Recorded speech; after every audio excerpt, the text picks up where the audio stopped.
ఓం శ్రీమాత్రే నమః. అందరికీ నమస్కారం. ఆదిపరాశక్తి అయిన అమ్మవారి నుంచి 7 స్వరూపాలు ఉద్భవించాయి. ఈ సప్తమాత్రికలలో ఒకరు వారాహి అమ్మవారు. ఈ వారాహి అమ్మవారును ఎందుకు రాత్రిపూటనే పూజిస్తారు? ఈ అమ్మవారి ఆలయాలు ఎందుకు పగటిపూట మూసివేయబడి ఉంటాయి? ఈ వారాహిదేవి ఎలా జన్మించారు? ఈ అమ్మవారి భర్త ఎవరు? ఈ అమ్మవారిని ఎవరు పూజించవచ్చు? వారాహిదేవి పూర్తి కథను ఈ వీడియోలో మనం తెలుసుకుందాం. ఎక్కడా స్కిప్ చేయకుండా చివరి వరకు చూడండి. అలాగే వీడియోకి ఒక లైక్ చేసి మన ఛానల్ను సబ్స్క్రైబ్ చేసుకోండి. వారాహిదేవి గురించి హిందూ గ్రంథాలలో రాసి ఉంది. అందులో దేవీ పురాణంలో రక్తబీజుడు అనే రాక్షసుడు దేవుళ్లను మనుషులను సంహరిస్తూ రెచ్చిపోతూ ఉంటాడు. అప్పుడు దేవతలు పార్వతీదేవిని సహాయం అడగగా పార్వతీదేవి దుర్గాదేవి రూపంలోకి మారి రక్తబీజుడితో యుద్ధం చేయడానికి బయలుదేరుతుంది. అయితే దుర్గామాత రక్తబీజుడితో యుద్ధం చేస్తున్నప్పుడు రక్తబీజుడిని గాయపరచగా రక్తబీజుడు ఒంట్లో నుంచి ఒక రక్తపు బొట్టు నేల మీద పడుతుంది. అయితే రక్తబీజుడికి ఒక వరం ఉంది. అదేంటంటే రక్తబీజుడి శరీరం నుంచి పడిన రక్తపు బొట్టులో నుండి ఇంకో రక్తబీజుడు ఉద్భవిస్తాడు. అలా ఎన్ని రక్తపు బిందువులు పడితే అంతమంది రాక్షసులు పుట్టుకొస్తారు. అలా చంపడం దుర్గామాతకు అసాధ్యమైంది. అప్పుడు దుర్గామాత రక్తబీజుడిని చంపడం కోసం తన దేహం నుండి సప్తమాత్రికులను పుట్టిస్తుంది. సప్తమాత్రికులు అంటే 7 అమ్మవారులు. 7 అమ్మవారులు కూడా దుర్గాదేవి స్వరూపాలే. కానీ ఈ మాత్రికులకు తాంత్రిక శక్తులు ఉంటాయి. ఈ సప్తమాత్రికులు ఎవరు అంటే బ్రహ్మని, వైష్ణవి, మహేశ్వరి, ఇంద్రాణి, కౌమారి, వారాహి ఇంకా చాముండి. అప్పుడు ఈ 7 అవతారాలు కూడా రక్తబీజుడిని చంపడానికి సహాయపడ్డారు. కానీ రక్తబీజుడిని సంహరించడానికి వారాహిదేవి మాత్రం చాలా ఉగ్ర రూపం దాల్చి శత్రువుల శవాల మీద కూర్చొని తన పదునైన దంతాలతో రాక్షసులను చంపుతుంది. ఆ తర్వాత రక్తబీజుడు ద్వంద్వ యుద్ధానికి పిలువగా ఈ 7 అమ్మవారులు దుర్గామాతలో కలిసిపోయి రక్తబీజుడితో యుద్ధం చేసి రక్తబీజుడిని సంహరిస్తారు. ఇలా జరిగినట్టు దేవి భాగవతంలో ఉంది. ఇలా జరిగిన తరువాత భాగవత పురాణంలో హిరణ్యాక్షుడు భూమిని ఎన్నో చిత్రహింసలు పెడతాడు.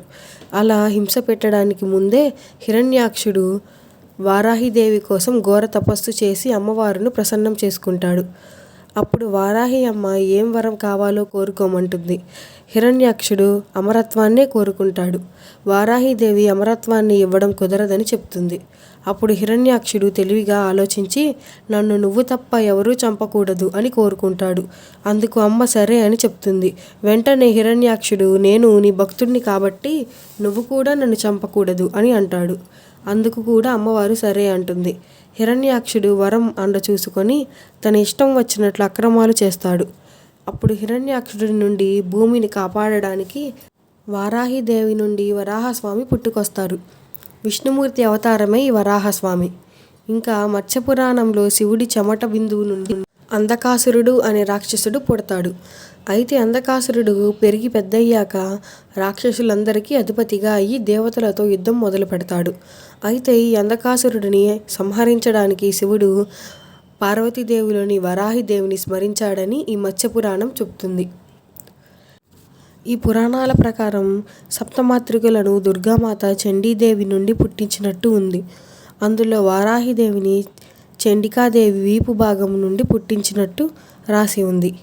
అయితే ఈ గ్రంథం ప్రతిసారి వారాహి అమ్మ వచ్చేది శత్రు సంహారం కోసమే అని, అలాగే సైనికులకు అధ్యక్షత వహించడానికని, ఇంకా వారాహి అమ్మవారి భర్త వరాహస్వామి అని చాలామంది అనుకుంటారు. కానీ అది తప్పు. వారాహి అమ్మ భర్త వరాహస్వామి కాదు. ఆది స్వరూపమైన పార్వతీదేవి నుంచి ఎలాగైతే ఈ సప్తమాత్రికులు వచ్చారో అలాగే శివుడి నుండి కూడా అష్టభైరవులు పుట్టుకొస్తారు. ఈ అష్టభైరవులు అష్టదిక్కులను కాపాడుతూ ఉంటారు. ఈ అష్టభైరవులలో ఒకరైన ఉన్మట్ట భైరవే వారాహి అమ్మ భర్త. కాబట్టి వారాహి అమ్మ భర్త వరాహస్వామి కాదు, ఉన్మట్ట భైరవుడు. లలితా సహస్రనామంలో ఇలా రాసి ఉంది: గిరిచక్ర రథారూఢ దండనాద పురస్కృత.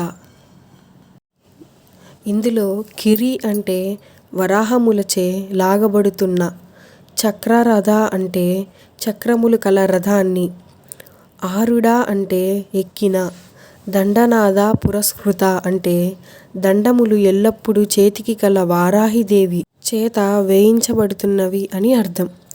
ఇది లలితా సహస్రనామంలో మరో చోట ఇలా ఉంది: విశుక్ర ప్రాణహరణ వారాహి వీరనందిత అని ఉంటుంది. అంటే విశంగుడు అనే రాక్షసుడిని వారాహిదేవి సంహరించడంతో లలితాదేవి చాలా సంతోషిస్తుంది అని అర్థం. లలితాదేవి సైన్యంలో రథ, అశ్వ, గజ సైన్యాలను అధిపతిగా ఉంటుంది. ఇలా చాలా శక్తివంతమైన తల్లి వారాహి అమ్మవారు. కానీ వారాహిదేవికి ఆలయాలు చాలా అరుదుగా ఉంటాయి. ఆ ఆలయాలలో దర్శనం కేవలం 2 లేదా 3 గంటలు మాత్రమే ఉంటుంది. అది రాత్రిపూట కానీ లేదా తెల్లవారుజామున కానీ ఉంటుంది. ఎందుకంటే మిగతా సమయంలో వారాహి అమ్మ గ్రామ సంచారం చేస్తూ శత్రువులను సంహరిస్తూ ఉంటుంది. కాబట్టి కాకరిగా కాశీలోని ఉగ్రవారాహిదేవి ఆలయం గురించి తెలుసుకుందాం. ఈ ఆలయంలో అమ్మవారు పాతాళంలో ఉంటారు. అది కూడా చాలా పెద్ద విగ్రహం. కానీ ఈ అమ్మవారిని భక్తులు నేరుగా చూడటం కుదరదు. ఆ ఆలయం కూడా 2 లేదా 3 గంటలలో మూసేస్తారు. ఆ సమయంలో భక్తులు అమ్మవారిని దర్శించుకోవడం కోసం దేవస్థానంలోని 2 రంధ్రాలలో నుండి చూడాలి. అలాగే ఇక్కడ జరిగిన ఒక యథార్థ సంఘటన ఇది. ఒక నూతన జంట అమ్మవారిని దర్శించుకోవడం కోసం వస్తారు.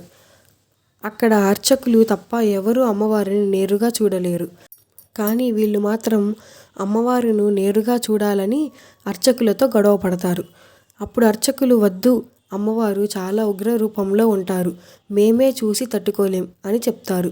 కానీ వారు వినకుండా అమ్మవారిని దర్శించడం కోసం నేరుగా వెళ్తారు. అప్పుడు వారు అక్కడికక్కడే మరణిస్తారు.